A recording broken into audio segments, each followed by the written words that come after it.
Muy buenas noches a todos, espero que se encuentren muy bien. Hoy va a ser una tertulia bastante corta, debido a que, pues nada más vamos a hablar rápidamente de la reforma que se hizo a la Gaceta del Poder Judicial, bueno, de la Gaceta, mejor dicho, de la Gaceta de la Ciudad de México, ¿de acuerdo? Ahora, comparto pantalla con ustedes para que lo puedan visualizar. Bueno, el gobierno de la Ciudad de México sacó en su Gaceta el 1 de agosto, ¿no?, del 2024, sacó pues una reforma a la constitución de la Ciudad de México, ¿de acuerdo? Y esta constitución, bueno, recordarán, o haré una breve pausa al respecto. Recuerden que todos los estados tienen su propia constitución. Si bien es cierto, hay una constitución política de los Estados Unidos mexicanos, cada estado tiene su propia constitución, es autónoma de ejercer su propia constitución, que, que no puede ser diversa a las cuestiones constitucionales que se plantean de origen. Esto es, las constituciones locales no pueden ir en contra ni de los derechos humanos ni de la constitución política de los Estados Unidos mexicanos. ¿A qué me refiero con esto? ¿O a qué punto quiero ir con esta parte? Bueno, eh, no sé si recuerden que en algún momento un gobernador de un municipio donde es muy famoso por el tema de las momias, no sé si lo recuerden, este municipio se aventó, este gobernador se aventó la puntada de decir que no iban a poder visitar a las momias si no gastaban dinero dentro del municipio, ¿no? Entonces, quiso hacer una reforma a su constitución y obviamente como iba en contra de la libertad de tránsito, pues esa reforma se fue más rápido de cabeza, no se pudo llevar a cabo, ¿de acuerdo? Entonces, eso quiere decir que ninguna reforma puede ir contrario a lo que marca propiamente la ley, ¿de acuerdo? Bueno, entonces, eso es en lo que respecta al tema de, ¿cómo se llama?, de las constituciones locales, ¿ok? No pueden ser contrarias a lo que marca el buen derecho, que en este caso es la Constitución, y los tratados internacionales del Estado mexicano aparte, con respecto de la contradicción de tesis 293, diagonal 2011, ¿de acuerdo? Ok. Ahora, ¿qué fue o qué es la reforma que se llevó a cabo en materia el día 1 de agosto? Que me resulta bastante interesante hablar. Bueno, el Congreso de la Ciudad de México se reforma el artículo 35, apartado B, numerales 3, párrafo tercero y cuarto, párrafo tercero de la Constitución Política de los Estados Mexicanos. Te lo digo de la Constitución, perdón, de la Constitución Política de la Ciudad de México. Constitución Política de la Ciudad de México. ¿Okay? Y se reforman los artículos 17, párrafo segundo y 31, párrafo primero, ambos de la Ley Orgánica del Poder Judicial de la Ciudad de México. ¿Ok? Se reforma el artículo 35, apartado B, numerales 3, párrafo tercero, cuarto y párrafo tercero de la Constitución de la Ciudad de México. ¿Ok? Bueno, entonces, esa es la primera instancia, las reformas que hubo a la Ley Orgánica del Poder Judicial de la Ciudad de México y a la Constitución Política de la Ciudad de México. ¿De acuerdo?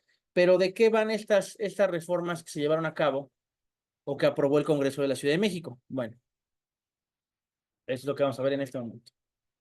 Bueno, entonces, de la Constitución Política de la Ciudad de México, el artículo 35, en su párrafo tercero, nos habla de las jueces y los jueces durarán 6 años en su cargo y podrán ser ratificados previa evaluación pública en los términos ya descritos durarán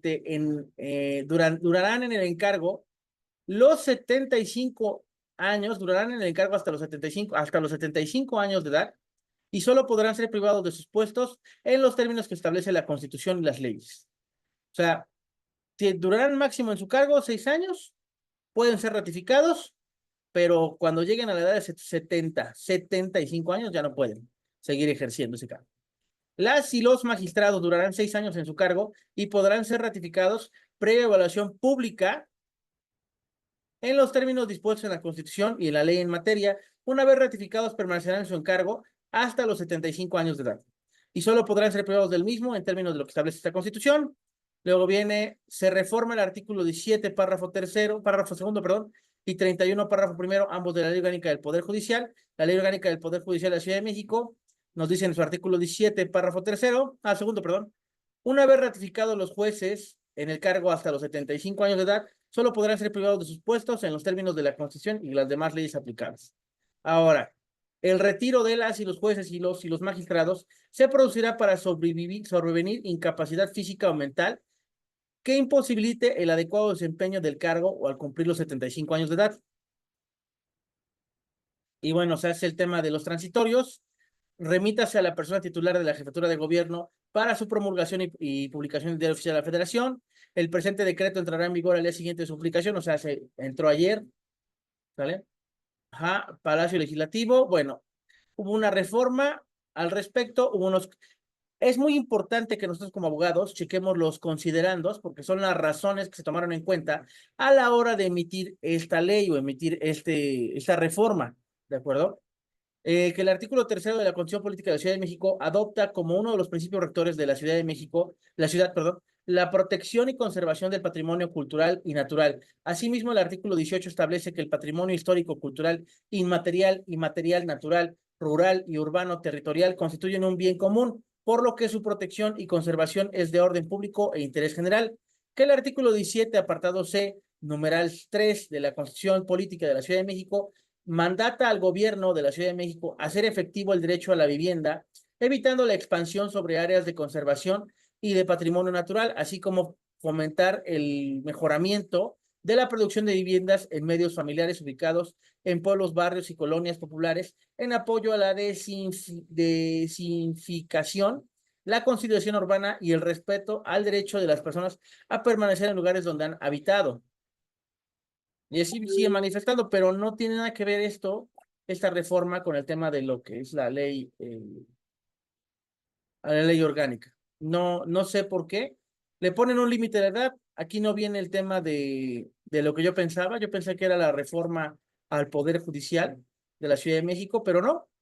Nada más pone un límite en lo que es la reforma de la Ciudad de México, un límite de edad de 75 años o por incapacidad al respecto. Entonces, no, yo pensé que sí, ya se nos venía ese tema encima o ya se estaba teniendo encima esa parte. Pero bueno, no,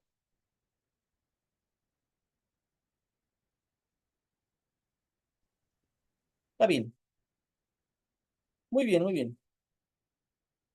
Ahora bien, de todos este documento ya lo tienen ustedes, lo pueden checar, lo pueden estudiar, lo pueden considerar para el tema.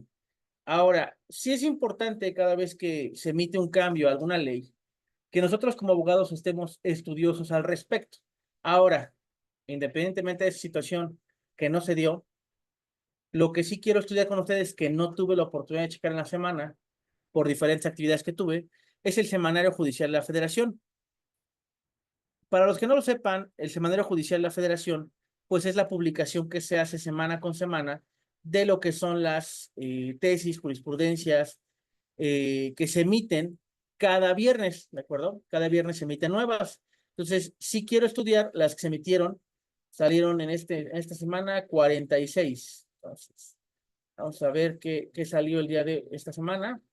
A ver, dice, caducidad de la instancia en el juicio contencioso administrativo en el estado de Sonora no se actualiza por inactividad procesal. Atribuye al órgano jurisdiccional. No, esa no me interesa tanto.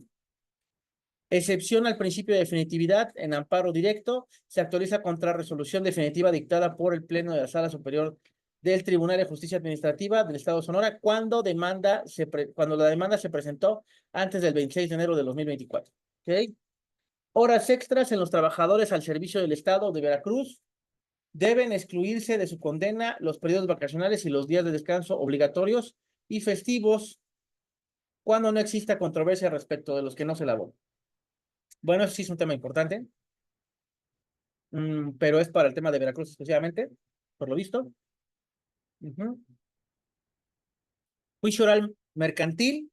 El hecho de que las audiencias se realizan por videoconferencia derivado de la emergencia sanitaria por el virus no actualiza una evaluación procesal que trascienda al resultado del fallo. Alguien se ha debido hasta el amparo para ese tema, ¿eh? De que hubo una violación procesal. Probablemente uno de los principios procesales quisieron manifestar que se vio afectado, pero no. Modificación de la suspensión en amparo directo debe tramitarse en forma incidental y no decretarse de plano, ¿no? El recurso de queja contra auto que tiene por no presentada la demanda de amparo indirecto sustentando en una prevención injustificada al resolverse, debe analizarse el acuerdo de prevención aun cuando el quejoso no desorganó. No, no me interesa tanto esa.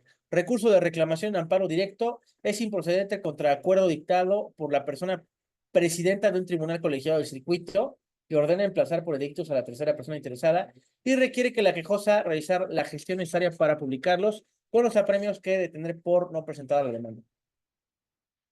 Sí, está interesante esa.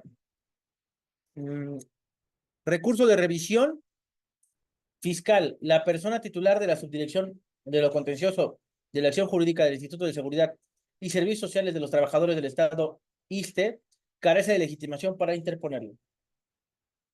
Agravios en el recurso de revisión en amparo indirecto cuando se declaran infundados los que controvierten la concesión de la protección constitucional contra un orden de aprehensión al no estar justificada la necesidad de cautela para su emisión, es innecesario el estudio de los restantes.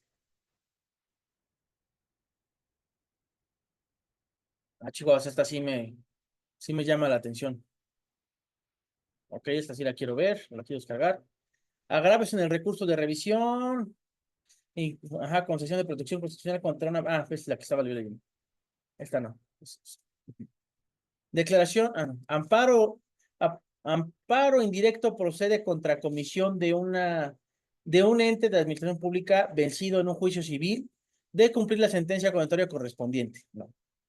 Declaración administrativa de caducidad para un registro marcario, el artículo 373, fracción cuarta del Código Federal de Procedimientos Civiles es inaplicable supletoriamente al procedimiento relativo previsto en la Ley de la Propiedad Industrial abrogada. Defensa adecuada de la persona trabajadora en un juicio laboral. La autoridad debe de verificar si el abogado o licenciado en Derecho o pasante satisface un estándar mínimo de diligencia en los cumplimientos de sus funciones para poder demostrar su capacidad técnica para defender a su representada. Este sí me interesa también. No soy muy de tema laboral, pero sí me parece interesante ese tema. Dice, demanda de amparo indirecto en el cómputo del plazo para su presentación, debe descontarse los días del periodo vocacional de la autoridad responsable en materia familiar, aun cuando se establezcan guardias para atender asuntos urgentes. No. Denuncia y queja ante la Procuraduría Federal del Consumidor sus diferencias tratándose de utilización de líneas telefónicas particulares para el envío de publicidad. Ese también me interesa. Incidente de excepción de pago contra ejecución de sentencia. La interlocutoria que resuelve es inapelable a legislación del Estado de Jalisco. No. Incremento de indemnización por riesgo de trabajo por causa inexcusable para el patrón. Procede su análisis aun cuando no se señale expresamente las prestaciones que demanda. También me interesa. Integrante de los cuerpos de seguridad pública del Estado de México y sus municipios procede el pago adicional del 9% de intereses anuales capitalizables al momento del pago de su indemnización constitucional cuando el juicio contencioso administrativo en el que no se otorga, no se emita la resolución o no se cumple el plazo de 12 meses. Eso está interesante, pero no. No me interesa tanto eso. Dice, interpretación conforme cuando se realiza respecto de normas reclamadas por la vigencia, procede, procede conceder el amparo contra de sus actos futuros de aplicación. Puede ser legitimación en amparo directo carece de esta institución de seguridad y servicios sociales de los trabajadores del Estado de Sonora para reclamar la sentencia del contencioso administrativo en el que se figuró como autoridad demandada.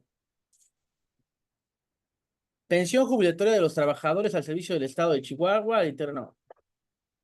Vamos a ver si podemos visualizar más.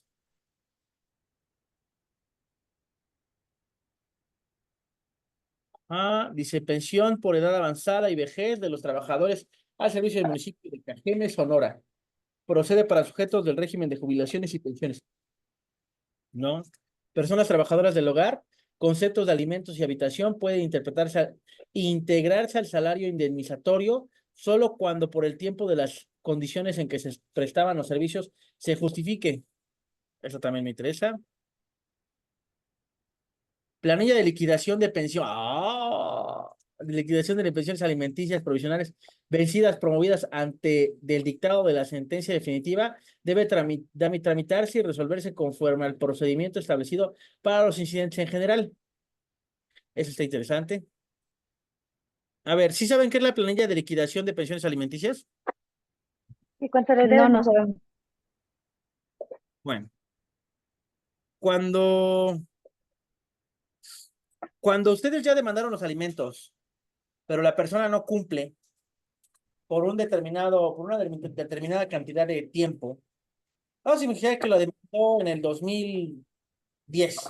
2010. Le demandó los alimentos y no pagó. Y la señora pues tampoco promovió nada, lo dejó así, ¿vale? Lo dejó sin mover para nada.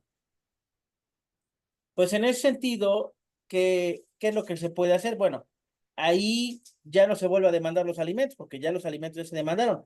Aunque si bien es cierto, la pretensión nunca, o la ejecutoria de la sentencia nunca se llevó a cabo, o sea, no se cumplió el tema de ejecutarla, ¿ok? Si bien es cierto, es uno de los factores que no se llevó a cabo, bueno, lo que se busca, pues en este caso, en lo que es la planilla de liquidación alimentaria y pensiones alimenticias, pues es el tema de ese pago, ¿de acuerdo? De todo ese tiempo que ya tiene vencido. Incluso a mis alumnos les enseñé una planilla que nosotros hicimos. ¿Las planillas para qué sirven? Bueno, las planillas sirven para un tema muy importante, que es el tema de entender o terminar de analizar el por qué o cómo se debe de usar ese tema para calcular los alimentos. No, no la tengo acá. Está en la computadora del despacho. Sí, eso no lo tengo acá. Ni tampoco lo pasé. Bueno, a ver. Si una persona debe 13 años alimentos a la fecha del día de hoy, ¿cuánto creen que sea eso en dinero? Tomando en cuenta cómo va a ser un salario mínimo. ¿Cuánto sería? ¿Tienen una idea? 13 años. Sí saben que el salario mínimo ha ido cambiando, ¿no?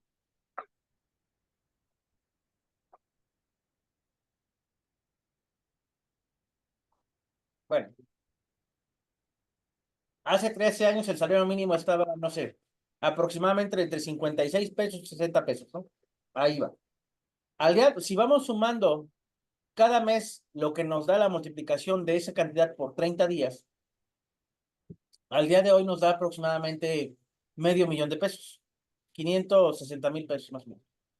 ¿Sabes? O sea, si en este momento aparece una niña que ya te había demandado alimentos y te dice, págame, da un aproximadamente de sus 13 años de vida, lo que tendrías que pagar. Al día de hoy.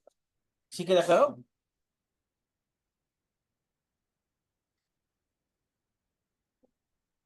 Bueno, siempre y cuando ya te haya demandado. Ahora, si es una demanda nueva, o sea, si llega una persona y te dice, nunca le he demandado alimentos a mi papá y quiero demandarlos ahora, pues no se pide, no se hace la planilla. La planilla nada más se hace para tener una idea, un cálculo de cuánto es, ¿sale? Pero no es de esa forma. Ahora, obviamente es para que tú le des una idea al cliente con cuánto es el dinero que va a negociar en el tema de lo que se le conocen como alimentos retroactivos. Esa es la diferencia. Los alimentos retroactivos es, te pido en este momento que me pagues lo que me debes de aquí para atrás. Y el juzgado también fije una pensión alimenticia provisional de aquí para adelante, ¿vale? Entonces, ese es el tema o así funciona el tema de los alimentos, ¿de acuerdo? Ahora bien, en el supuesto de que la persona no pague y se haga bien, güey, años por pagar, pues ese es el tema del incidente que se puede llevar a cabo, que es el incidente de la planilla de liquidación de pensiones alimenticias, ¿de acuerdo? ¿Sí queda claro? ¿O no? Sí. Ok. Me interesaba que que lo supieran.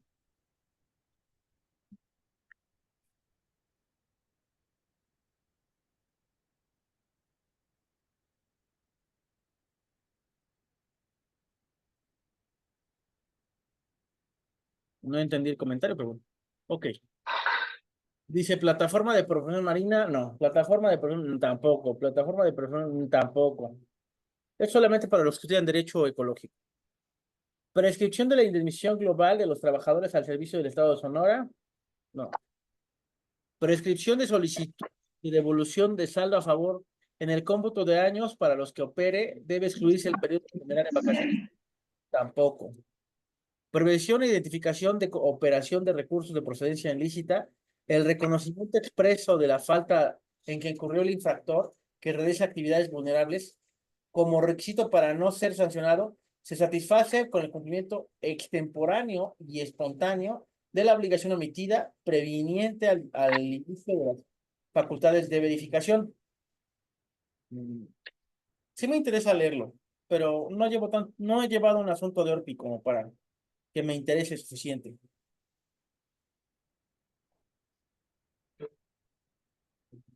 Bueno, ahorita un momento.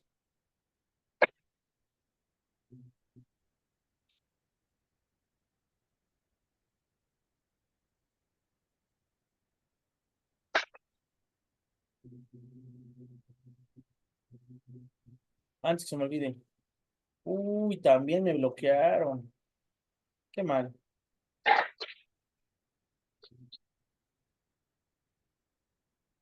Bueno, buenas noches.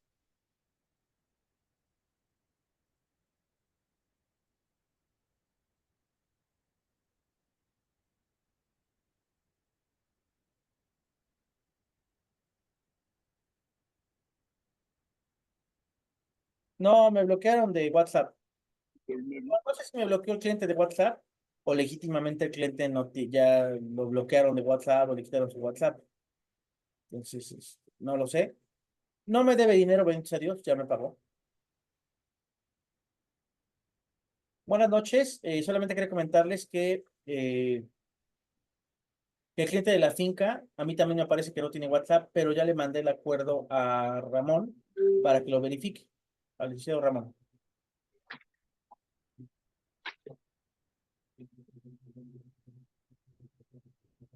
Buenas noches, licenciado Ramón. Solamente quería comentarle que ya está ahí lo que había solicitado de las copias certificadas. Bueno, no son las copias certificadas, obviamente, pero ya está, ya salió el acuerdo para poderlas hacer el pago correspondiente. Incluso da ahí el número de WhatsApp para que puedan hacer el trámite y le den su ficha de pago para que le expidan sus copias certificadas de la sentencia que usted requería. Le deseo una excelente noche. Traté de comunicarme con su compadre, el cliente de la finca, pero me aparece su teléfono como que no tiene WhatsApp. Entonces, nada más quería pues, ya hacerle llegar esta información porque me habían comentado mis colegas que también trataron de hacerle llegar la información a él, pero no contaba con WhatsApp. Ya está. Ya que nos va a pasar a ellos el número del otro cliente, del compadre del cliente. Ok, si no se me olvidaba. Discúlpeme, porque si no se me va, se me va de onda. Se va al canal. Ok. Prevención e identificación de operación. Ah, no, lo del ORPI. No, eso no me interesa tanto.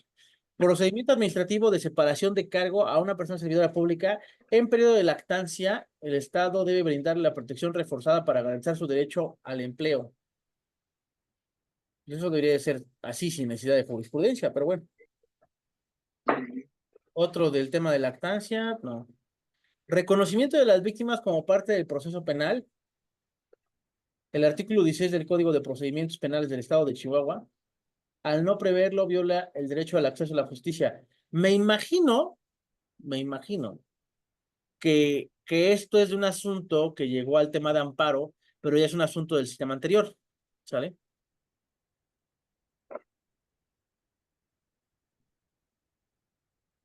Tendré el libro del doctor Eric Mena del Código Nacional. Tengo el del Código Nacional, sí lo tengo, pero no es el de Eric Mena. Es el de, ahorita les digo, que no me acuerdo, no, no lo tengo acá. No, lo tengo que descargar otra vez. Hasta te digo cuál es el que tengo.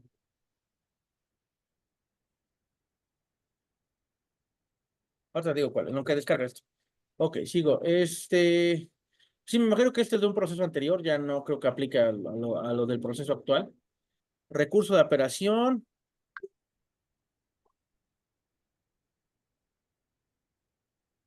Ah, permítanme.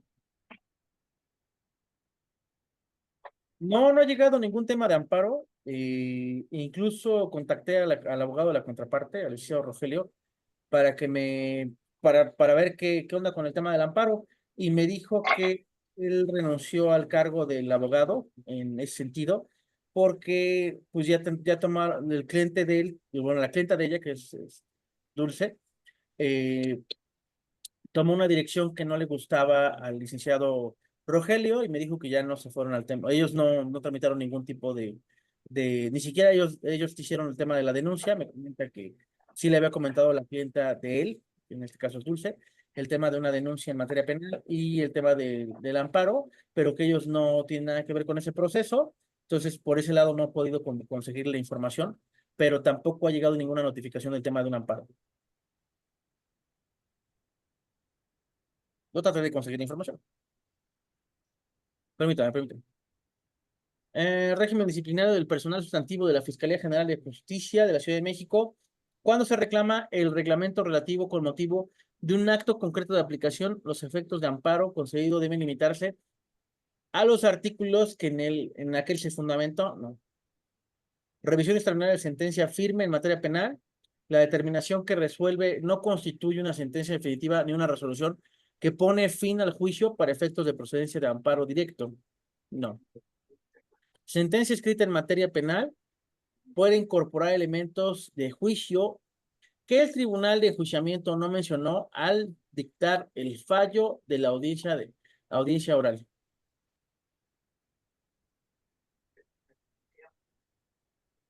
Ah, ese sí me resulta interesante. Separación de juicios en materia laboral es improcedente si surgen algún supuesto legal de acumulación y los trabajadores decidieron colitigar el asunto, ¿no? Suspensión provisional. Bueno, eso está interesante en materia laboral. Ahora sí salieron bastantes jurisprudencias en materia laboral, ¿eh? Suspensión provisional del amparo indirecto procede con efectos restitutorios contra las omisiones procesales en el juicio contencioso administrativo federal, no. Suspensión provisional en amparo indirecto procede contra efectos restitutivos contra omisiones procesales en el procedimiento de responsabilidad patrimonial del Estado, tampoco. Amparo contra orden de aseguramiento o involución de cuentas cuando se obtuvo conocimiento de ella en el lugar diferente en el que la aperturó la cuenta. Es competente el juez de distrito, es competente el juez de distrito en el lugar que se abrió la cuenta o en el lugar donde tuvo el reposo a prevención. No. Sí está buena para defender una cuenta de un cliente. Sí, estaría buena. Espérame.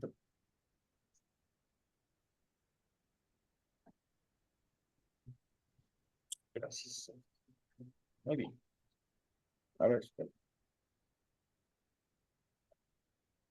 El libro que yo tengo en materia del Código Nacional es del autor, ahorita les digo, de la doctora Carmen Ayala Escorza y de la maestra Marta Georgina Robledo Asensio. No es de ese autor. Del doctor Eric Mena no tengo nada. De- no es el España. Ok. ¿Qué estaba yo? Garantía del interés fiscal. No, tampoco me interesa. Sentencias almacenadas en el sistema integral de seguimiento de expedientes, SISE, al ser un hecho notorio para los órganos jurisdiccionales, debe considerarse cuando la parte quejosa aporta datos de identificación suficientes para consultarlas con el objeto de acreditar su interés jurídico. ¿No? Mm, bueno, sí la voy a descargar. ¿Qué les, qué les hace a mis hijas?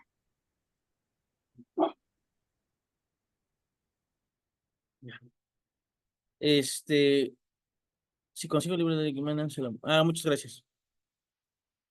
Suspensión de plazos para presentar recursos o demandas a través del portal de servicio en línea del Poder Judicial de la Federación, si no se decretó ante la falta de avisos la falla técnica en el sistema electrónico. Ah, ¿sí supieron que hackearon al tribunal de la Ciudad de México? ¿Sí se enteraron de ese chismesazo? No, profe, yo no. ¿No? Sí, sí. Hackeo a Poder Judicial. Y yo me enteré por la camarada Piloncillo, porque subió un TikTok al respecto. Yo dije, ay, ¿a poco sí es cierto? Pero sí, sí pasó. Un tal mafia mexicana. Se llama Mexican Mafia, fue la persona que se atribuyó el evento. Dice, cae sitio del Tribunal Superior de Justicia de la Ciudad de México tras hackeo de Mexican Mafia. Tenemos acceso a todo. Después de darse a conocer la intrusión ilícita a los sistemas del Poder Judicial de la Ciudad de México, se ha cerrado el acceso al sitio oficial. E incluso sí salía esta leyenda. Dice, en el sitio oficial del Poder Judicial de la Ciudad de México, cayó durante la madrugada del viernes 2 de agosto, mostrando este mensaje: No Helpline Upstream. Esto ocurrió después de que se revelara que el Tribunal Superior de Justicia de la Ciudad de México fue vulnerado, se están ofreciendo a la venta las bases de datos que supuestamente contienen las credenciales de acceso de más de 3,000 usuarios de su sistema. Previo a la caída, el grupo de hackers conocido como Mexican Mafia, que se atribuyó el ataque, liberó el código fuente de una de las bases de los datos como prueba de que efectivamente accedieron al sistema del Poder Judicial Capitalino. El líder del grupo que opera bajo el alias Pancho Villa publicó este código en un grupo de mensajería cifrada, lanzado una serie de advertencias. ¿Creen que estamos jugando? ¿Creen que no nos van a sacar de sus servidores cambiando las credenciales de su base de datos? Señalaron a través de su mensaje público. Tenemos acceso a todo. Ustedes no entienden. Vamos a liberar el código fuente para que bajen lo... Bueno, dice una palabra obscena. Publicación de Mexican Mafia. Posteriormente se hizo público un fragmento del código que pertenece al sistema utilizado por el Tribunal Superior de Justicia de la Ciudad de México en el Sistema Integral de Consulta de Resoluciones SICOR, al cual pueden acceder abogados y diferentes usuarios para dar seguimiento a procesos judiciales, expedientes y notificaciones. Sí, eso sí es correcto.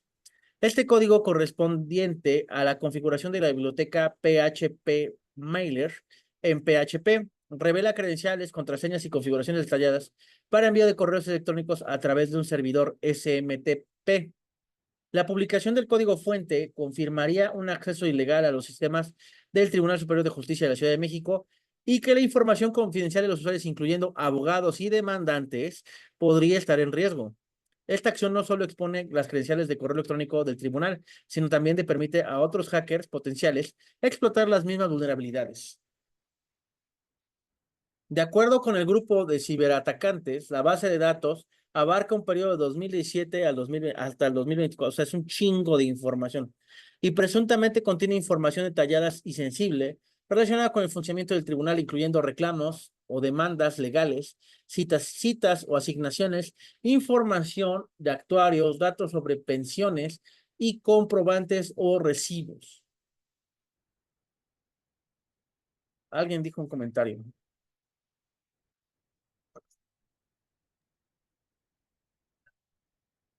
Los hackers no se detienen y el Poder Judicial de la Ciudad de México, pues es señal de que deben mejorar su... Pues es que miren, acá ya tenemos un problema. A ver, no sé si lo sabían, pero hay un juzgado en línea del Estado de México que se llevan audiencias en línea, que es ¿cómo se llama? El de tema de violencia familiar que está en Toluca. Ese es uno. Otra cosa, el SICOR no es el único sistema que existe en línea en materia. También Puebla tiene su propio sistema, que no me acuerdo cómo se llama, pero también tiene su sistema al respecto. Y ahora, la idea del nuevo Código Nacional de Procedimientos Civiles y Familiares, que la Ciudad de México ya emitió, que a partir del 25 de octubre van a comenzar de manera intermitente algunas cosas de ese nuevo código, y que para el próximo 25 de octubre ya tiene que estar todo el nuevo código aplicado a la Ciudad de México. Y en el nuevo código manifiesta salas virtuales, audiencias virtuales, metaverso, audiencias en línea, o sea, manifiesta todo, o sea, ¿se imaginan todavía el acceso a más información si pudieron hackear el sistema SICOR? ¿Qué es lo que va a pasar con el tema de los juzgados en línea que se pretenden colocar a partir del próximo año en la Ciudad de México?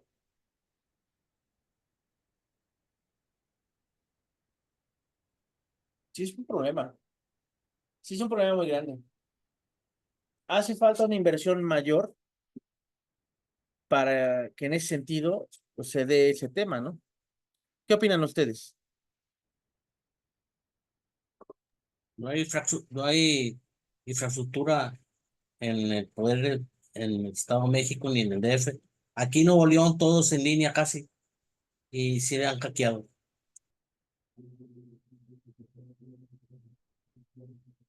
Es un problema.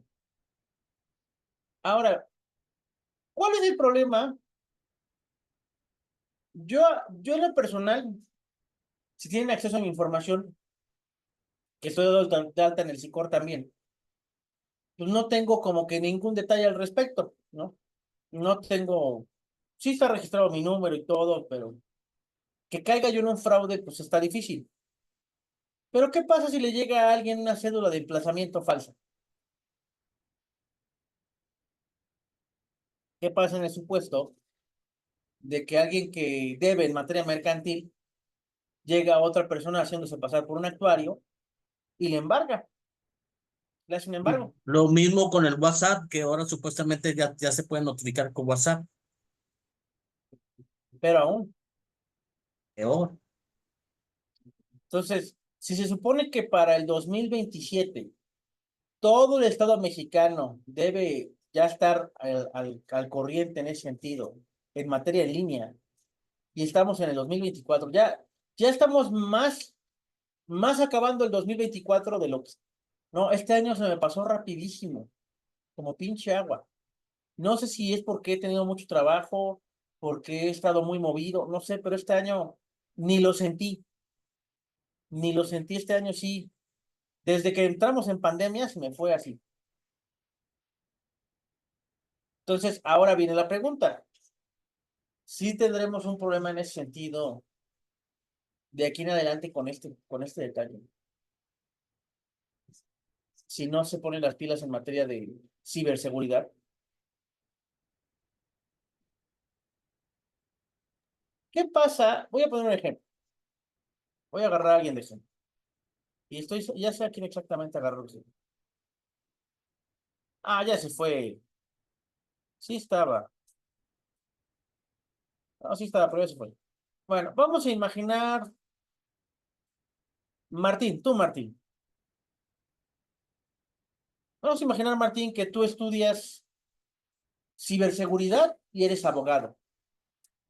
¿Tú le podrás vender al tribunal una mejor ciberseguridad y sacarle las pelas de la Virgen después de lo que acaba de pasar ahorita? Claro, claro que sí. Los mismos hackers hacen sus propios antivirus y virus para poder, ellos son, o sea, el mismo sistema de ellos, hay grupos de. Claro, claro, claro. Ese es el tema. ¿Cuántos abogados realmente sabemos de ciberseguridad? Uno, por Yo no. ejemplo, yo cuando voy a los juzgados, yo no uso las redes de ellos, que en el tribunal, que usa el propio, al principio de cuentas no puedes entrar a las redes del Tribunal Superior de Justicia cuando estás en un juzgado. Eso es lo que me indicaron siempre, no entrar a una red desconocida. Ok. Sí, No sé porque cómo, no sé cómo está en México, en el DF. es que pueden ponerle el nombre, ¿no? De esa red y se Sí, información a través de esa red. sí, sí, sí, sí. Sí, es correcto. A mí, aquí en mi ranchito, que son... Ah, ya, ahí está, ya llegó Ricardo. A ver, Ricardo, qué bueno que llegaste, qué bueno que llegaste. Llegaste al momento de los chingadazos.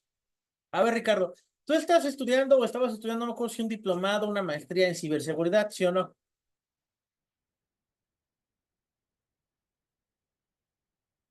Ya se fue. Ah, no, no, no. Es ser collón, caramba. No sean así, por favor. No, no, no, no, no. No se vale. Pues sí, o sea, el tema es ese. ¿Cuántos abogados realmente saben? O sea, todos sabemos usar el Word, todos sabemos usar el Excel, todos sabemos usar, bueno, y si no lo saben usar, sí lo deben de aprender a usar.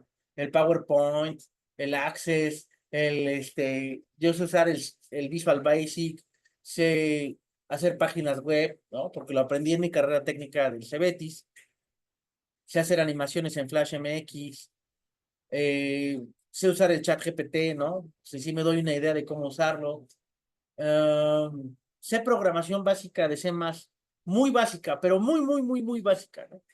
Sé hacer un botón, o sea, sé programar muy básicamente, ¿no? Lenguaje de programación, le dice. Yo, muy básico. ¿Por qué? Porque así fue mi educación, fue básica. En ese sentido, es técnica, ¿vale?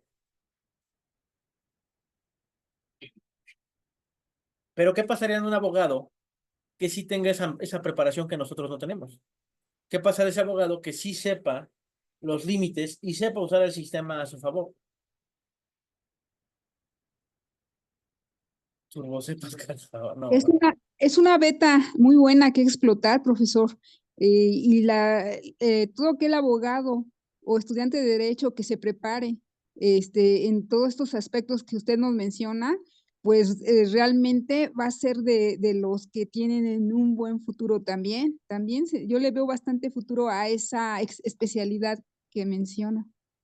Pues es que si tomamos en cuenta, o sea, nada más leen o lean lo que es el artículo 2, que es el glosario del Código Nacional de Procedimientos Civiles Familiares. En el artículo 2 que viene el glosario, maneja ya audiencia virtual, metaverso, maneja salas de audiencia virtual, maneja notificaciones de manera digital, ¿no? Maneja lo que es la digital. Ya los que vivimos en el Estado de México y en la Ciudad de México, ya vivimos lo que es la digitalización, que es que agarran tu escrito, tu expediente, y lo escanean todo, de atrás y adelante, o sea, lo escanean todos los documentos, y ya se digitaliza en la plataforma SICOR, se digitaliza en la plataforma del Estado de México, no me acuerdo cómo se llama, pero bueno, ya se empieza a digitalizar todo eso. Entonces, son datos muy personales, muy, muy personales, que al final del día, pues puede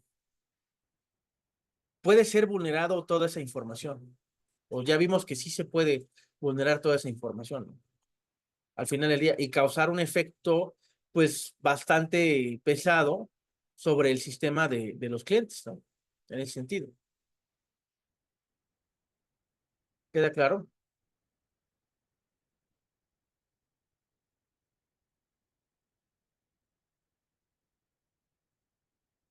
¿Dudas hasta acá?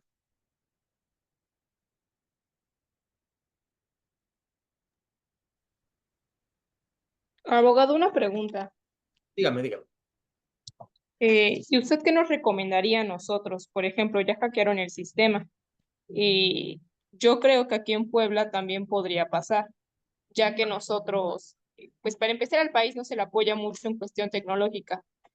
A mí se me ocurrió que quizá lo que podrían hacer es que si nosotros como país no estamos dando el ancho para la ciberseguridad, pues comúnmente lo que se hace es contratar, pero algo del extranjero, ¿no?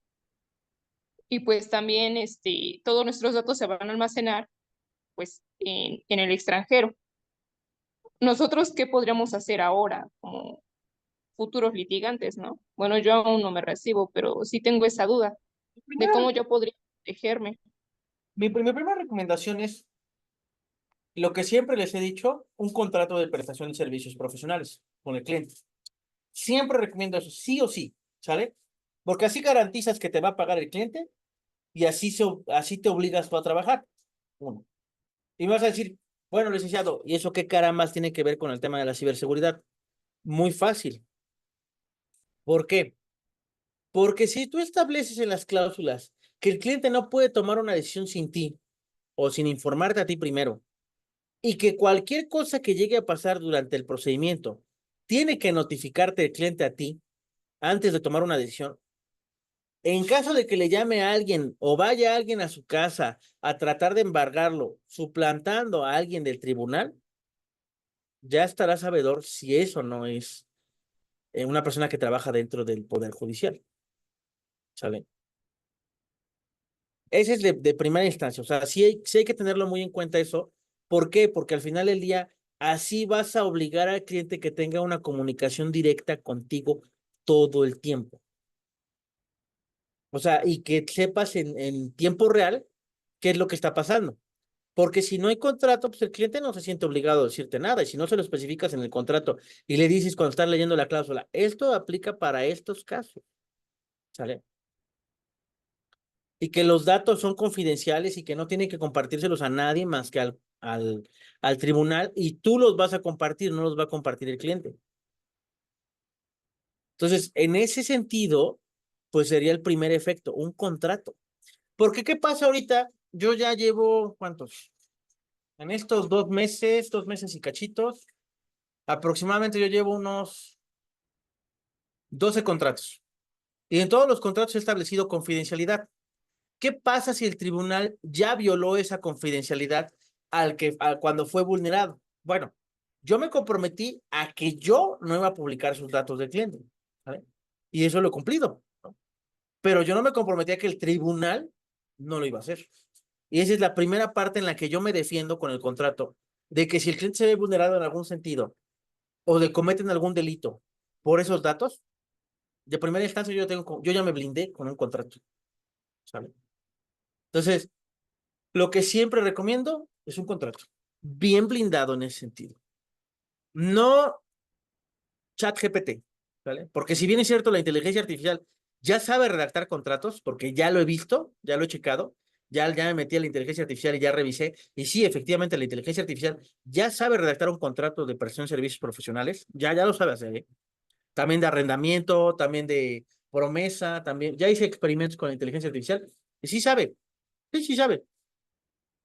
Obviamente no lo hace como un abogado, ¿de acuerdo? No, incluso al final te pone, te recomiendo que busques un abogado para que te asesore respecto de la redacción del contrato. Sí, cierto. Pero ya lo hace. Entonces, como ya lo hace, pues muchos abogados se confían. No si lo sepan, pero pasó en Estados Unidos, que unos abogados le pidieron a la inteligencia artificial que resolviera su asunto y la inteligencia artificial se inventó jurisprudencia, bueno, en Estados Unidos se llaman precedentes, que no existían. ¿Sí sabían eso? Sí, profesor, sí No. no lo había comentado. Bueno, eso es un fenómeno que se llama alucinación. No, a los abogados no se les fue el viaje o alucinaron. No. Ni tampoco la inteligencia. La inteligencia, como busca resolver el problema, lo que hace es inventar jurisprudencia. Y eso no solamente pasa en Gringolandia, también aquí en México pasa. Si tú le pides a ChatGPT una jurisprudencia específica de tu caso concreto, la va a inventar. No es real. Aunque pagues, porque yo pagué la plataforma de ChatGPT y la estudié y la analicé de cabo a rabo pagando en la versión 4.0. Y aún así, la inteligencia inventa. Aún así, la inteligencia alucina. Aún así, aunque la inteligencia tiene acceso al semanario judicial de la Federación, inventa cosas para tratar de darte una respuesta. ¿De acuerdo? ¿Sí queda? ¿Sí queda claro? Sí, abogado, gracias. Entonces, mi primera recomendación es contrato. Mi segunda recomendación, si no sabes hacer algo, apréndelo a hacer. Obviamente, yo lo dije, sabemos usar Word, Excel, PowerPoint, pero yo cuando llegó la pandemia, yo no sabía usar Zoom, no sabía usar Teams, no sabía usar Meet, no sabía usar todas las plataformas digitales. Unas fueron del trabajo, otras fueron por la universidad, etc. Tuve que aprender. Tuve que aprender y tuve que ser autodidacta. Voy a tomar algo que escuché el día de hoy que aplica al caso concreto. No les voy a predicar religión, ¿de acuerdo? No. Soy enemigo de juntar dos cosas que no tienen nada que ver. No. A ver, el tema concreto es que, ¿qué pasa? hoy, algunos lo saben, otros no. Hoy fui yo padrino de mi ahijada. Hoy tuvimos un bautizo de mi ahijada. Y el padre dijo algo muy interesante. Yo todo lo que escucho lo analizo siempre. Dijo que todos debemos de ser como niños, porque solamente como niños podemos abrazar el reino de Dios. Y hacía la analogía y el estudio y hablaba de la parábola al respecto y todo, etc. ¿Qué tiene que ver con el caso concreto? Nosotros como abogados tenemos que tener la curiosidad de un niño para aprender cosas nuevas. Porque si somos soberbios al pensar que lo sabemos todos, estamos cometiendo el pecado número 1 del abogado, ¿vale? Es el primer problema. Ahora, el segundo detalle de tener la curiosidad o la apertura de querer aprender cosas nuevas. Porque, ¿qué pasa con un niño? Yo creo que muchos de ustedes tienen hijos, o han convivido con sobrinos, o tienen algún familiar que tiene niños, y el niño pregunta todo. ¿Por qué el cielo es azul? ¿Por qué la pared es de tal color? ¿Por qué están esos cables ahí colgados? ¿Por qué hay unos tenis arriba de los cables? ¿Por qué etc., ¿no? ¿Por qué el metro se mueve? ¿Por qué el autobús se mueve? Preguntan todo, todo, todo, todo, todo, todo. ¿Por qué nosotros, como abogados, no tenemos esa curiosidad con un niño? Pasan muchos detalles al respecto. El primero es que, pues muchos de nosotros dejamos de preguntar. Porque, ¿qué pasaba? Nos decían, ay, qué pregunta tan pendeja. Y dejamos de preguntar por miedo a verme como menso, ¿no? El miedo de que, ay, es que van a pensar que no sé, ¿no? Van a pensar que soy ignorante, ¿no? Entonces, van a pensar todo eso y no, mejor no pregunto, ¿sale? Y se quedan con las dudas. Y esas dudas al final del día son como alfileres, se juntan y ponchan un globo y te ponchan como persona. Entonces, la regla de oro de todas mis clases con todos mis alumnos es, no existen las preguntas tontas. No existen las preguntas tontas. Y siempre corro, siempre, siempre, y también se corren solitos, los estudiantes que llegan a mis clases diciendo, yo lo sé todo. No lo dicen así, pero yo ya he estado en audiencia, yo ya sé cómo se lleva a cabo una audiencia, yo ya he hecho esto, ya he hecho el otro. Está bien, qué bueno. No nos interesa. No nos interesa porque estamos estudiando. A mí me vale madre si ya estuviste en una audiencia o no. Yo también he estado en audiencias y no vengo y se los digo, ay, es que hoy tuve una audiencia de esto y tuve una audiencia del otro. Eso no les importa. Lo que les importa realmente es cómo voy a resolver un problema. ¿Qué solución le voy a dar al cliente? Eso es lo que de verdad importa. No si estuve en una audiencia o no. Porque ustedes no saben si yo gané la audiencia o no. ¿Qué tal si la perdí? Ah, pero estuve en ella y me paré bien fregón y tenía un traje bien chingón. Ah, ¿y eso sirvió de algo? Pues no. La realidad es que no. No sirvió de nada. Entonces, yo no voy a venirles a presumir el tema de audiencias. Yo voy a venir a decirles cómo solucionar el problema. Es mi trabajo como maestro. Ahora, el punto al que voy, o al punto al que quiero llegar, yo tengo que tener curiosidad y no tengo que tener restricciones, porque en el momento en el que yo diga, ay, es que yo no soy así, es que yo no hago eso, es que yo no aprendo de esa forma, ahí tenemos otro problema. Un niño, un niño tiene límites para aprender. Yo les pregunto.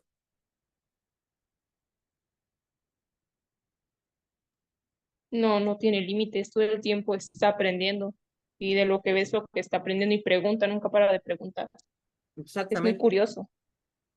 ¿Por qué dejamos de ser curiosos nosotros? Porque en algún momento un papá, un tío, un familiar nos dijo, ya cállate niño, ya deja de preguntar, eres bien preguntón, ¿no? ¿No te han dicho que eres bien preguntón? Sí, tuvo que haber un familiar que nos dijo eso. O por pena, efectivamente. Pero ya quítense esa pena. Ya son adultos. Todos ustedes o la mayoría de ustedes que está aquí presente, ya son adultos. Entonces, quítense esa pena. Porque la pena no sirve de nada. Al abogado la pena no le sirve de nada. No, no sirve. El miedo tampoco sirve de nada. Y no estoy diciendo que nieguen sus emociones, no. Todo. Yo, sí, claro, me ha pasado que llego a algún tema nuevo y también ¿cómo se llama? Llego con pena. Sí, sí, claro, no pasa nada. Pero me la trago. y vámonos para adelante. O sea, seguimos y pregunto y me quito la duda. El Alcohólicos Anónimos dice que el primer paso es reconocer el problema del alcoholismo, ¿no? Bueno, en el caso de nosotros, no es el reconocer el alcoholismo. No, porque no lo voy a reconocer. No, el primer paso es reconocer el problema. ¿Cuál es el problema? La ignorancia. Soy ignorante. Ah, ¿cómo lo compongo?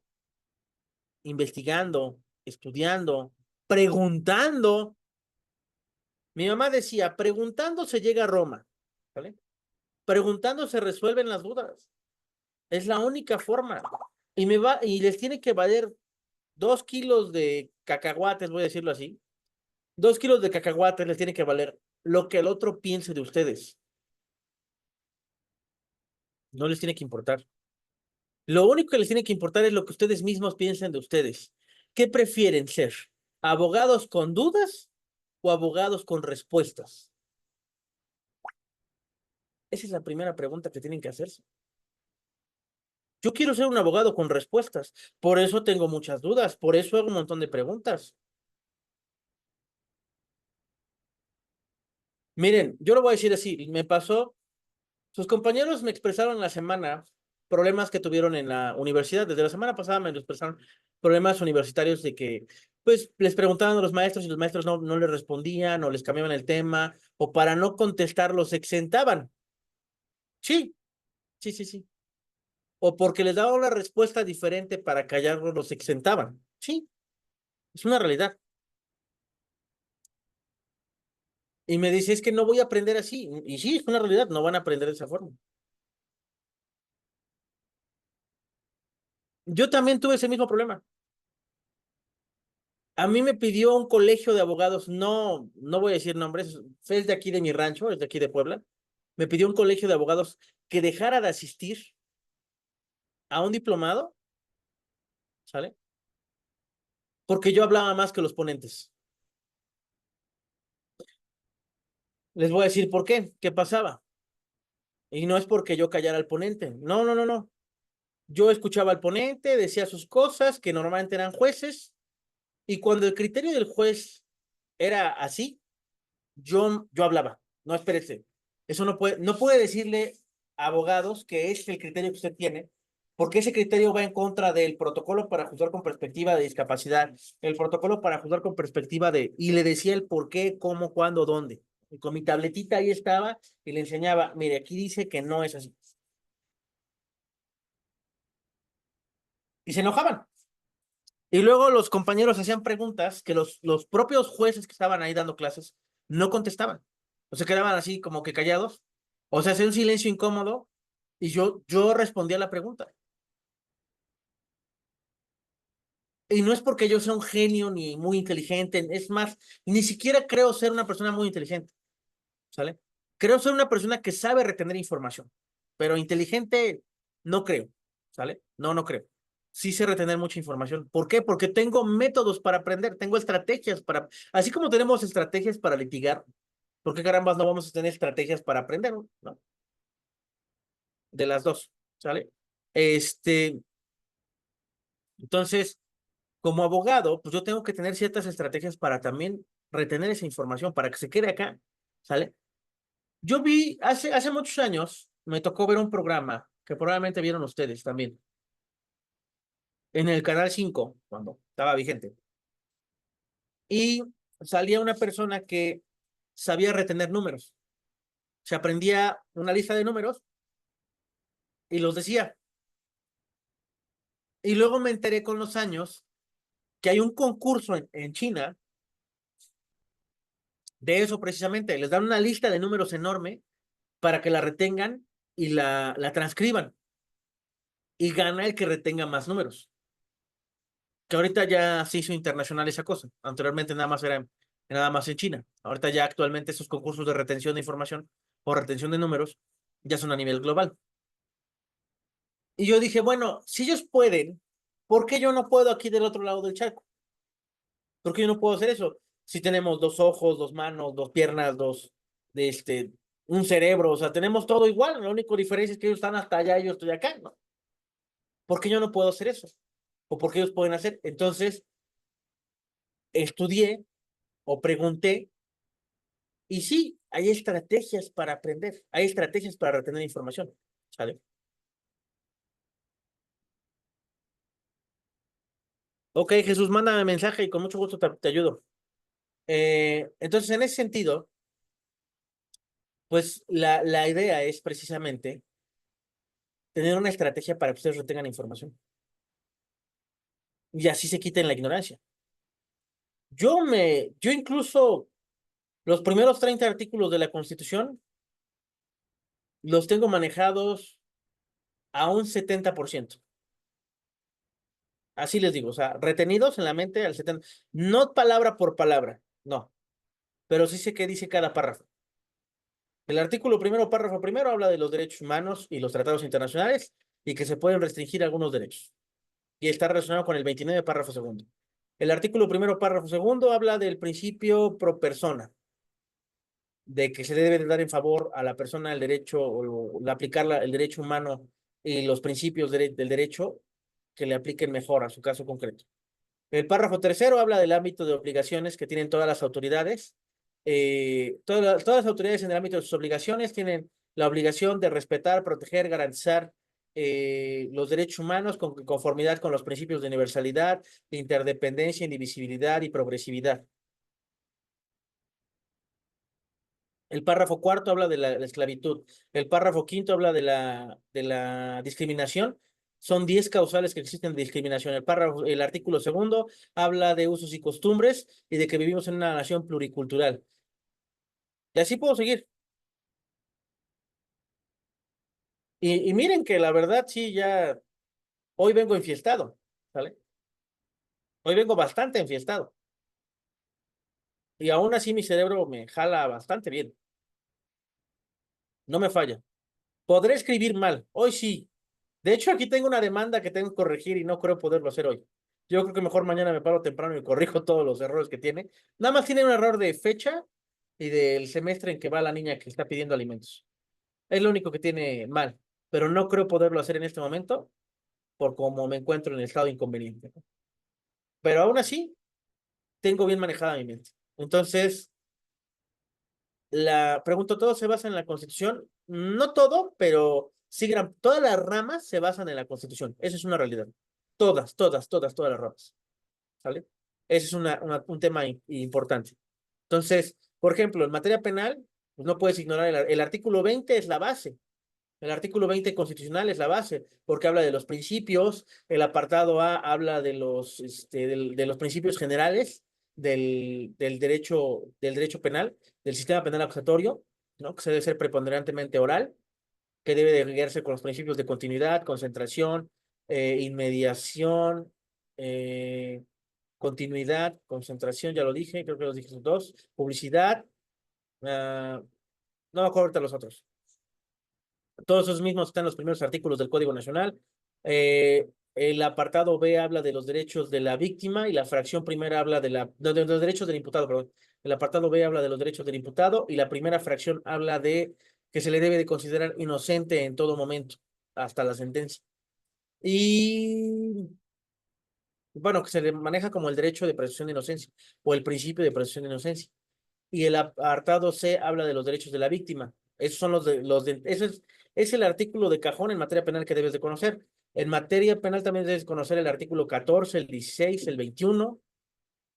¿Qué otro? El 29, el 19. ¿Qué otro? ¿Qué otro? ¿Qué otro? ¿Qué otro? ¿Qué otro? El 73, fracción 21ª. El primero, el 133. Y ya, el octavo, tal vez. Sí, son los artículos que debes de conocer. Entonces, la única forma de ay, gracias. Entonces, la única forma de cosa,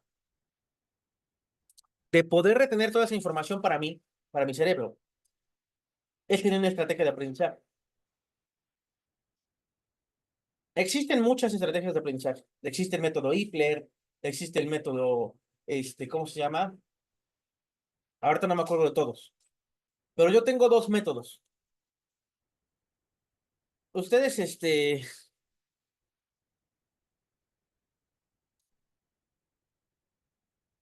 ¿cómo se aplicará el principio proporcional del sistema de preferencia del Código Nacional? El Código Nacional, me imagino que es el Código Nacional de Procedimientos, porque ahí te faltó la palabra, Gustavo, de procedimientos civiles y familiares. El principio por persona, ¿cómo aplica? Bueno, primero que todo te tienes que ir al artículo 7 del mismo ordenamiento, de la ley adjetiva. El artículo 7, en todas esas fracciones, te habla de los principios rectores del procedimiento. En esos principios rectores viene precisamente definido en varios de ellos, en lo que es la igualdad procesal, en lo que es no me acuerdo si es la fracción sexta o séptima, en el de perspectiva de género, que también es un principio procesal, y creo que en esos dos viene bien contenido el tema de lo que sería el principio pro persona, ¿de acuerdo? Tal cual. Entonces, en ese sentido, nosotros como abogados, bueno, ya retomando, yo tengo dos métodos. ¿Nunca se han dado cuenta que cuando ustedes están enamorados, todo lo que les dice su pareja sentimental se lo aprenden así? Se aprenden la fecha de nacimiento, cuándo es el aniversario, qué películas le gustan, qué tipo de música le gusta a su pareja, cómo se llaman sus papás. ¿Se han dado cuenta que cuando están enamorados se aprenden todo de la pareja así? Como que se les pega como chicle. Sí, no sé por qué. ¿Qué pasaría? Y va a sonar muy loco, pero ¿qué pasaría si ustedes se enamoraran del derecho? ¿No les pasaría lo mismo? Por supuesto. Yo lo voy a decir así, y van a decir que estoy loco. Yo una vez le dije a mi esposa, ya tenemos aproximadamente 3 años juntos, 3 o 2 años, 2 años y medio más o menos juntos. Y yo le dije a ella, eres el amor de mi vida. Así se lo dije. Me nació un día y le dije, eres el amor de mi vida. Me dijo, no te creo. Yo dije, ah, cabrón. Dije, aquí vamos a tener un problema. Aquí nace un problema. Y me dice, bueno, yo le pregunté, ¿y por qué tú crees o por qué tú piensas que no eres el amor de mi vida? Y me dice, no, yo sí creo que me ames y me quieras mucho, pero no creo que seas yo el amor de tu vida. El amor de tu vida es el derecho. Dije, a ver, espérate, ¿cómo? Si el derecho no es una persona. Y me dijo, no, no es una persona, pero si el derecho te marca ahorita y te dice, te quiero en la fiscalía en este momento, o te quiero en un accidente de tránsito, o te quiero en tal lado, tú vas y me dejas votar y te vas, ¿eh? Tal cual así. Y eso es lo que harías por el amor de tu vida. Por el amor de tu vida, tú dejarías lo que estás haciendo, no importa qué, y te presentas allá. Díganme que no. Entonces, incluso yo les voy a decir, este año, el 14 de febrero, yo dejé plantada a mi esposa, teníamos una reservación en un restaurante para comer un vino tinto, una pizza artesanal, música en vivo. Teníamos mesas reservadas a las 5 de la tarde, en un lugar muy exclusivo, muy, muy exclusivo. Me costó $1,000 por persona. Y la dejé plantada. No dejé plantada, sino desde la mañana le dije, ¿sabes qué? Desde un día antes le dije, ¿sabes qué? No creo poder asistir a nuestra cita porque a mi cliente le fijaron, tiene una orden de aprehensión y mañana lo van a detener. Tiene orden de aprehensión y de cateo. Y el día de mañana lo van a detener y tengo que estar presente. Y me dice, sí, ven, no te preocupes. Es más, estaba yo el 13 de febrero, es la misa del cumpleaños de mi mamá.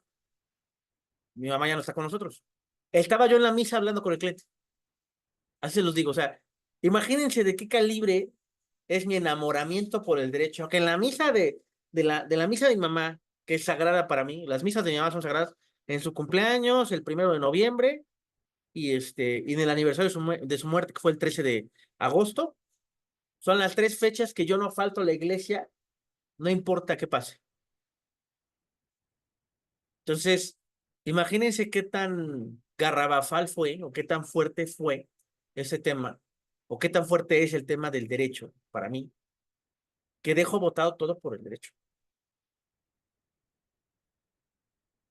Así tiene que ser el enamoramiento al derecho, ¿de acuerdo? Así tiene que ser para ustedes, como lo es para mí. Entonces, obviamente, pues como estoy enamorado del derecho, pues aprendo más y se me queda más, ¿vale? Tal cual. Ahora, el derecho nunca me contesta, ¿eh? Nunca, nunca me contesta. Pero me da de comer, tal cual. Me da para que mis 25 perros coman todos los días, mi esposa y yo comamos todos los días bien. A eso me da. Entonces, sí, sí da el derecho, pero hay que dedicarle mucho tiempo. Hay que estudiar. No hay de otra. No hay otra forma de lograrlo. Bueno, ahora, retomando el tema de los métodos o estrategias de aprendizaje. Independientemente de que no se enamoren del derecho o no lo vean como yo lo veo, que es válido también, ¿vale? No. Digamos que mi método no es el único método que existe. No, existe otro método, que es el tema de, por ejemplo, del tema del método Ipler, ¿de acuerdo? ¿Qué es el método Ipler? El método Ipler es investigar, ¿vale? Así se define investigar, una prelectura, leer, estudiar, responder, ¿vale? Y repasar. Es el método Ipler. Yo debo de hacer una lectura previa del libro y bueno, tengo que investigar qué libro necesito. Quiero saber funciones, agarro un libro. Voy a leer el índice y me tienen que salir preguntas al leer el índice. Me tienen que salir mínimo 10 preguntas para saber si el libro es bueno. 10 preguntas. Ahí voy a saber qué libro es bueno. Y leyendo el libro me tienen que salir más preguntas todavía, ¿vale? Y el libro tiene que poder satisfacer las respuestas de esas preguntas que me hice. Y tengo que responder esas preguntas conforme voy leyendo el libro. Es la única forma de extraer la información que necesito del libro. Leer, preguntarme y responder. Esos libros de, por ejemplo, de la editorial Tercer Milenio, que son muy buenos, no voy a negar que son muy buenos, que al final de cada capítulo tienen un cuestionario sobre lo del libro, no sirven, no les van a servir a ustedes. ¿Por qué? O no sirven para el mismo propósito. Porque no es lo mismo tú plantearte la pregunta de lo que tú tienes duda a que el libro venga con preguntas ya predispuestas. Porque es muy diferente la pregunta que va a venir en el libro a la que yo me estoy haciendo al leer el libro. Son dos preguntas muy diferentes y van encaminadas a lugares diferentes. ¿De acuerdo?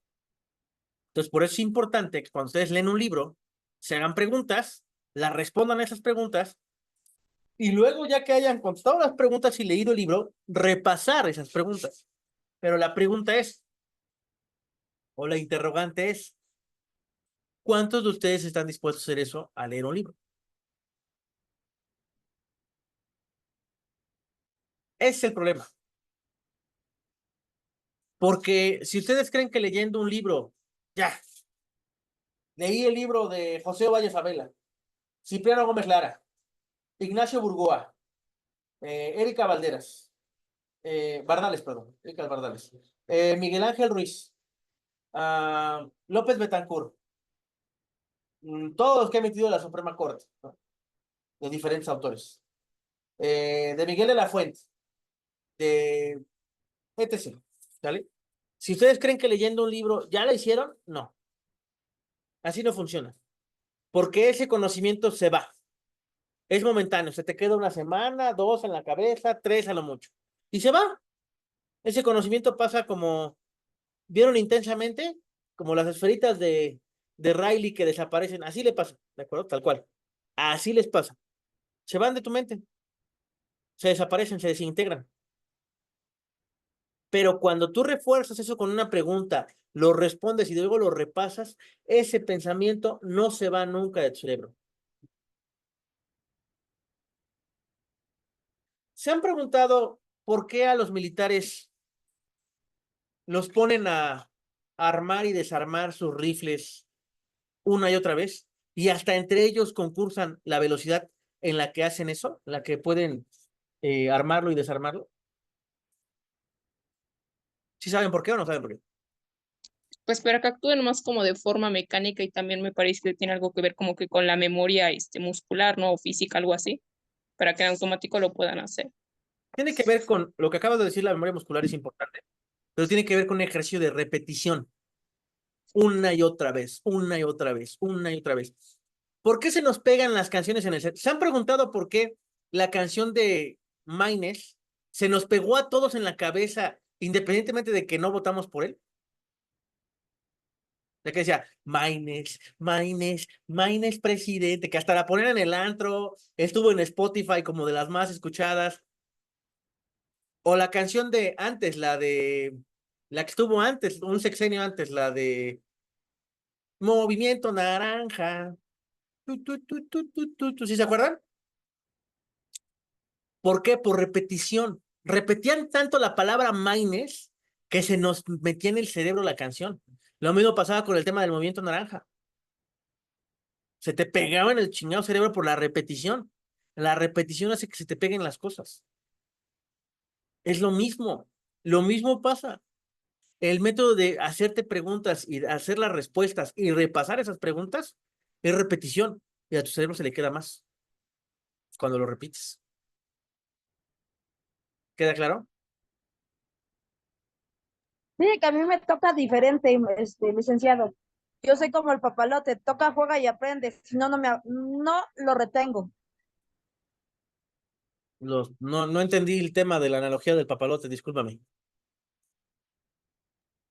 Como yo tengo que vivir las cosas para poder recordar qué cosas fallé, qué cosas no fallé, para no volverlas a cometer, porque soy mucha a tener errores en el camino, intentar pachar.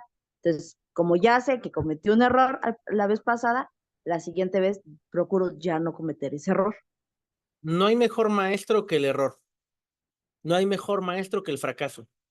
Porque el fracaso precisamente nos enseña a no volverlo a cometer, ¿no? Entonces, pero el problema de eso es que si tienes a un detenido, te estás jugando la libertad de una persona.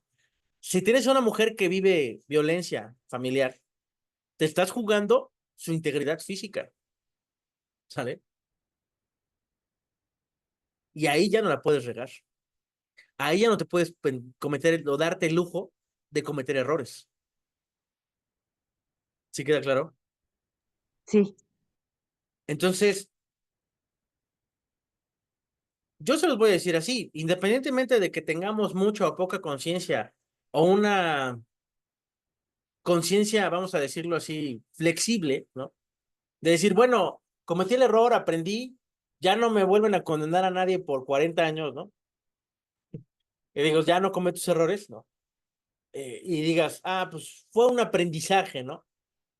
La culpa es cabrona, ¿eh? Perdóname, pero es una realidad, ¿sale? Entonces, la verdad es que si tú aprendes de esa forma, no es algo inválido, no está mal, ¿sale? Pero tienes que tener el entendimiento o tienes que tener el discernimiento de que en algún momento, si cometes un error y le fallas a una persona que está en un proceso así, te estás jugando demasiado por aprender.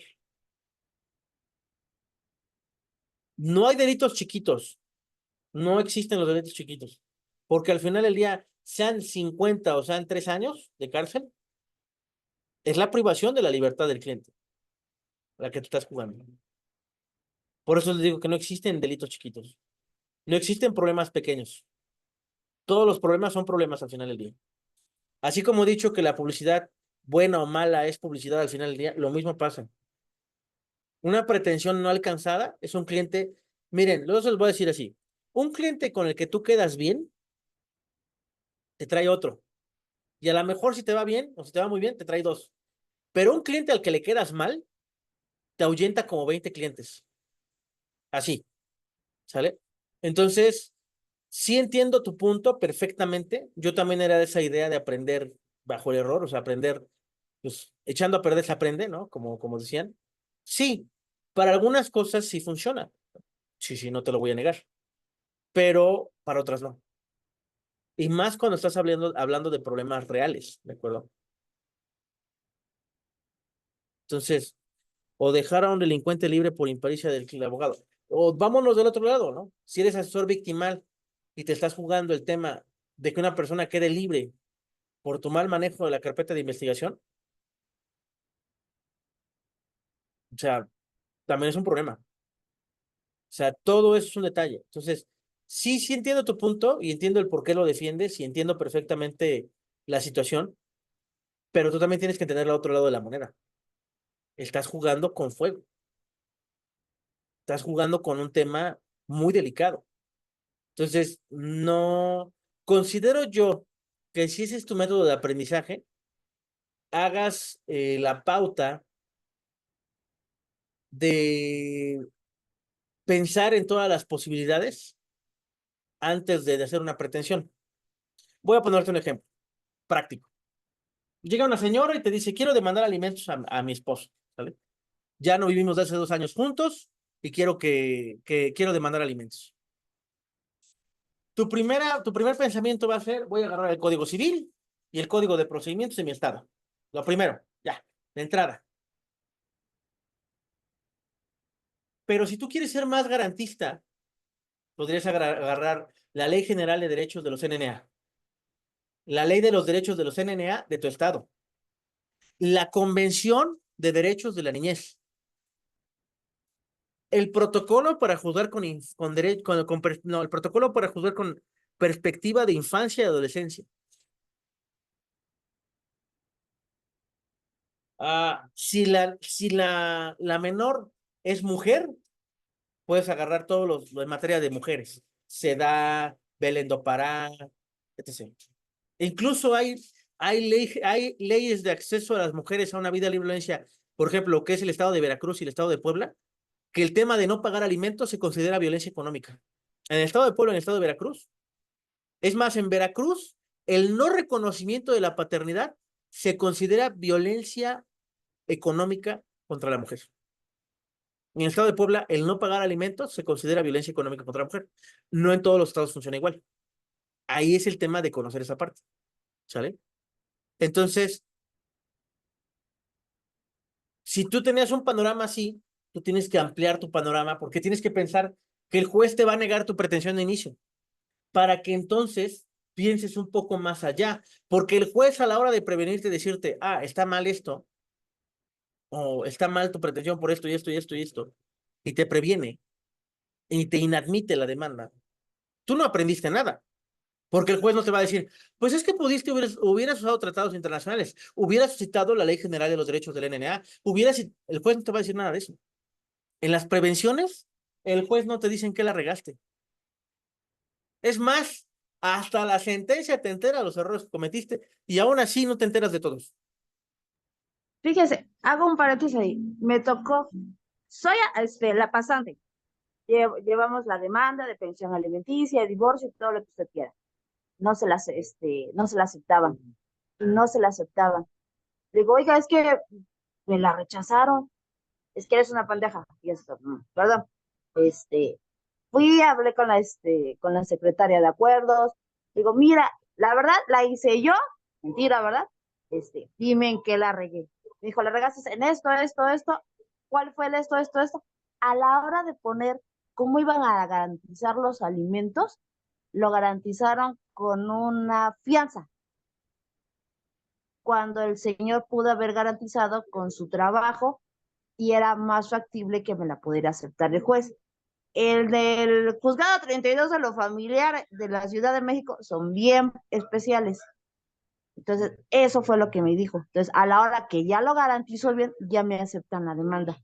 Y le digo al licenciado, si usted era el que usted conocía mejor ese tema, ¿por qué no me lo dijo? Es que tú tenías que aprender con los errores de los demás y tenías que haber leído y decirme en qué estaba mal. Por eso le dije que cometo el error y de mis errores aprendo. Por no leer y decirle que estaba mal ahí, tuve que ir como 20 veces al juzgado. Pero la realidad es que La pregunta es, o la pregunta más real. En este momento, como está el Código de Procedimientos de la Ciudad de México, el procedimientos civiles, ¿es su obligación decirte el error que cometiste? No, porque se supone que yo tenía que haberlo sabido desde el principio. Lo inicial es en eso meter cómo van a garantizar los alimentos. Ese es el problema. Ese es el problema real. Una persona que es procesalista de la vieja escuela va a estudiar todos los elementos de la demanda. Te voy a poner un ejemplo. ¿Sabes cuáles son los presupuestos procesales de la demanda? Siempre se me olvidan, tengo que ver un machote para recordar, siempre se me van. No. Es que ahí veo tu primer error. Usar un machote es el primer problema que veo. Un abogado es como una persona que hace trajes sastres. ¿Alguna vez has comprado un traje sastre? Sí, tiene que ser a la medida. Exacto. Así son todas las demandas. Ninguna demanda es igual a otra. Así las dos personas pidan lo mismo, no son iguales. ¿Por qué? Porque pueden cambiar las edades, pueden entrar en diferentes grupos vulnerables. ¿Qué pasa si uno de los niños tiene una discapacidad? ¿Qué pasa si uno de los niños es una persona indígena? ¿Qué pasa si etc.? ¿De acuerdo? Entonces, es exactamente lo mismo. Un traje a la medida, la demanda es un traje a la medida. Entonces, el presupuesto procesal es lo primero que tienes que estudiar antes de redactar la demanda. Los presupuestos procesales son el nombre, ¿vale? La capacidad, la nacionalidad, el estado civil, el patrimonio, ¿sale? Todo eso es los atributos, los presupuestos. No, perdón, esos son los atributos de la personalidad. Los presupuestos procesales son, perdón, ahí es la competencia, saber hacia dónde estás dirigiendo, la capacidad, ¿de acuerdo? La legitimación, el interés jurídico, ¿sí? Y me estoy comiendo uno. Legitimación, ¿sale?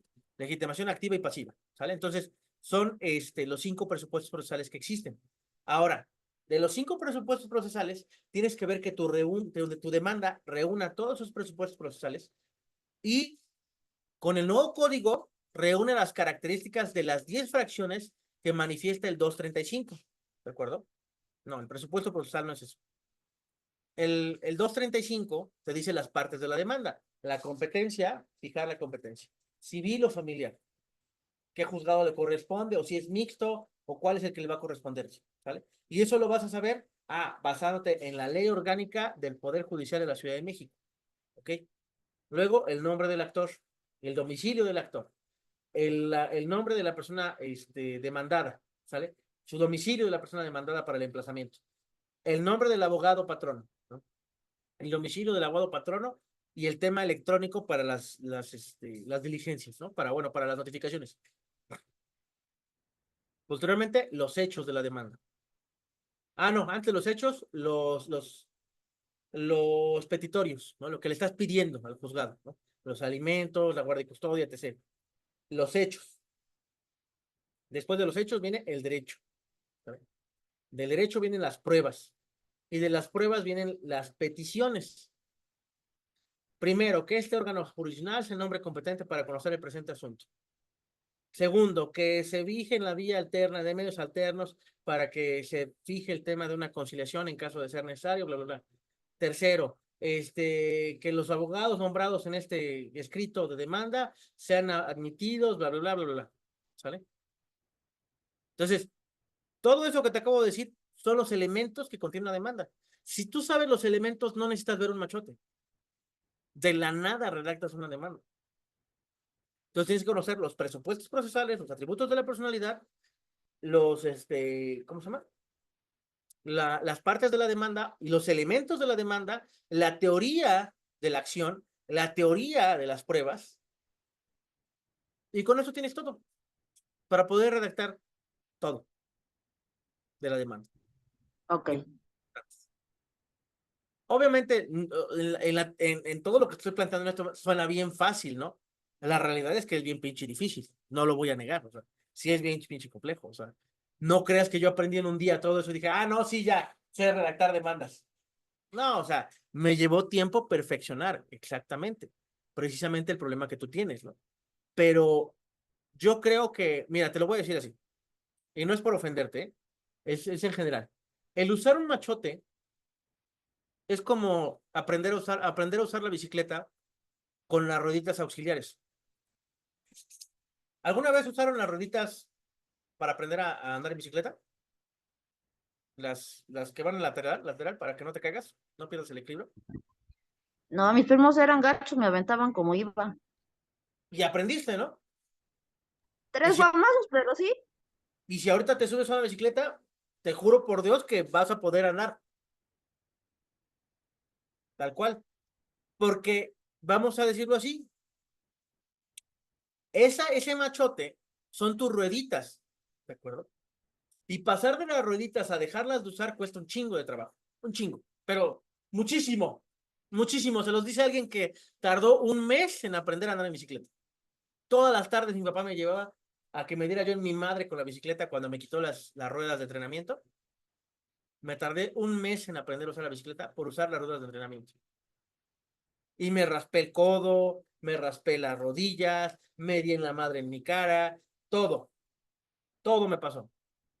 Yo decía, estoy pendejo para esto, no sé hacer esto. Y mi papá era terco y me dijo, hasta que andes en bicicleta vamos a dejar de hacerlo. ¿Sí? Literal.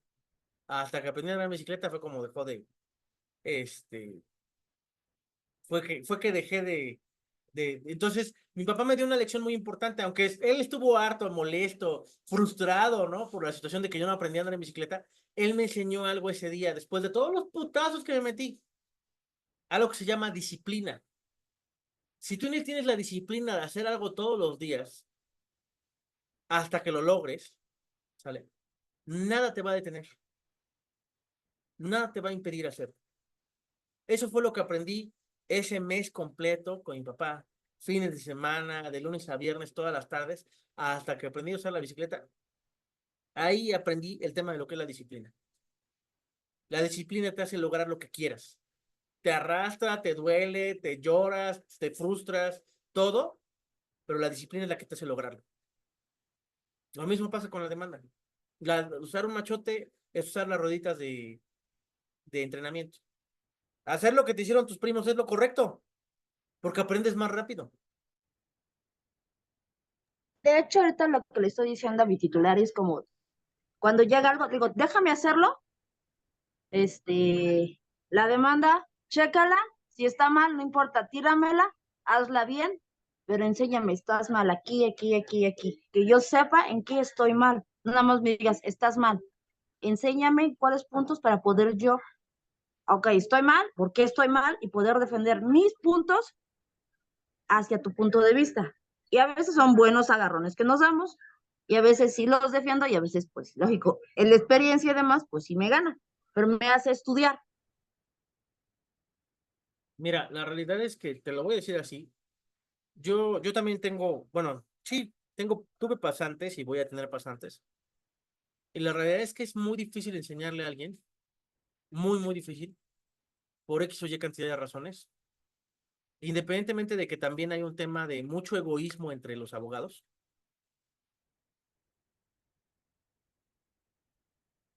La realidad es que en Ciudad de México y en el Estado de México hay mucha envidia, también aquí en Puebla, casi no les enseñan a los abogados. Si tú tienes la fortuna de que tu abogado, el con el que estás haciendo la pasantía te enseñe, perfecto, está excelente. Pero la realidad es que, te lo voy a decir así, sabes que al que estás entrenando es tu oponente. Sabes que al que estás entrenando, al final del día, si le das las suficientes herramientas, va a ser el que te chingue. Yo lo viví, yo lo hice. A mí hubo un abogado que me dijo la mamada de te voy a pagar con conocimiento y la chingada. Y estuve ahí con él un año haciendo mis prácticas profesionales. Y sí, sí me enseñó, pero me explotó hasta más no poder. No tienen ustedes idea. Me explotó. O sea, yo veía cómo cobraba él y yo nada más veía pasar el dinero así. "Oh, págame, culero, ¿no?". Sí, sí, sí, sí. La realidad es que sí. Aprendí muchísimo, muchísimo, muchísimo. Pero no, nunca me pagó. Y cuando me tocó el tema de enfrentarlo en un procedimiento, me lo chingué. Sí.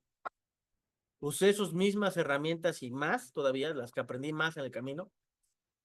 Porque yo puedo decir que de lo que él aprendí, uso un 20% de lo que él aprendí. De lo que me enseñó el proceso y lo que me enseñó los libros y la autodidacta que soy, fue lo demás que me hizo ganar. Entonces, sí es un tema. No es el todo lo que vas a aprender ahí. Hay más allá afuera. Hay un dicho que se me quedó muy clavado en el cerebro hace muchos años, que decía, hay algo más allá de tu ciencia, Horacio. Hay algo más allá de lo que tú comprendes como astros o viajeros, como les dices. Es una conversación que tienen dos filósofos griegos.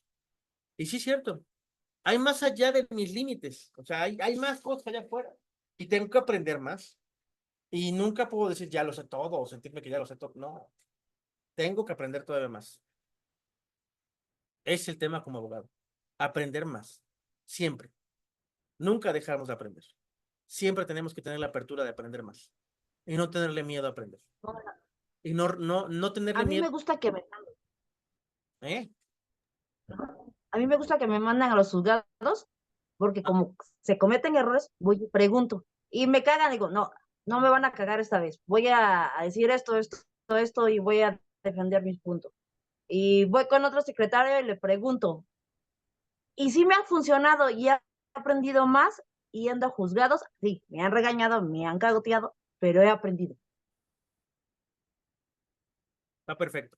Bueno, los tengo que dejar, chicos y chicas, porque ya son las 11. Y mañana me tengo que, no parar temprano, pero sí tengo que atender a mis perros mañana. Que es el último día que voy a estar aquí en mi natal ciudad, porque ya me voy para el Estado de México el lunes, entonces sí, los tengo que dejar. Cuídense mucho, excelente noche para todos, espero lo hayan disfrutado, espero les haya gustado la clase y espero hayan aprendido algo. Besitos, bye. Corto, corto, largo, largo. Cuídense mucho, que estén muy bien. Adiós. Gracias.